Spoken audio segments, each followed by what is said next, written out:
So finding equation of a given parabola, this is the third type.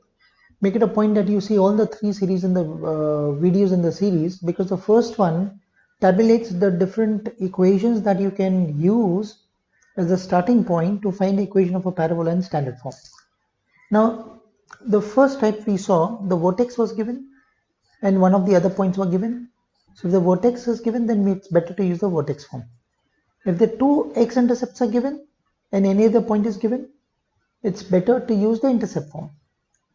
Now, in this case, you've been given some two random points and you've been given a y-intercept. Now, instead of y-intercept, any other random point can be given.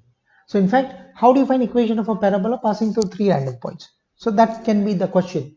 So instead of y-intercept, I can give you any other random point as well. So this method will be useful. This is a more general method, and let's see how to begin with this.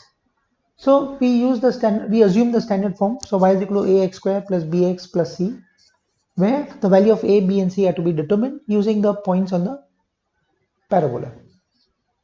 So what I'll do is, this is x and this is y.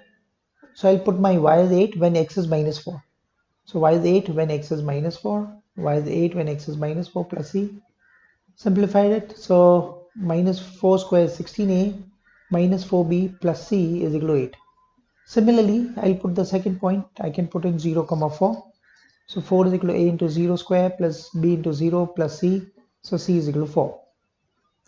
Then I'll put 113, so 13 is equal to a into 1 square plus b into 1. So I'm putting it, when y is 13, x is 1 basically.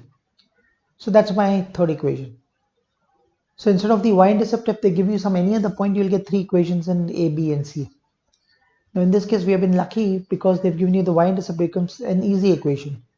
So once we get these three equations, the three unknowns a, b, c, we need to find it out. I'll take the value of c, put it in equation 1 to get an equation in a and b. I'll take c and put it in the third equation and get another equation in a and b. Yeah, so that's what I'll do. So equation 1, 2, and 3. So 2 and 1, yeah, I'm substituting that value. 4, I can divide 4 by 4. Similarly, that's my equation 4, I can call it. I'll substitute 2 and 3. So 4, so 9, that's my equation 5. Now I'll solve 4 and 5 simultaneously to get the value of a, b, and c. So 5a is equal to 10, so a is equal to 2. I'll put this value, get the value of b. I put both a and b in the equation. I already know the value of c.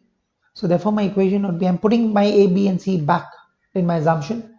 So a is 2, b is 7. So 2x square plus 7x plus the constant c, which is 4. So that's the equation of the parabola in standard form.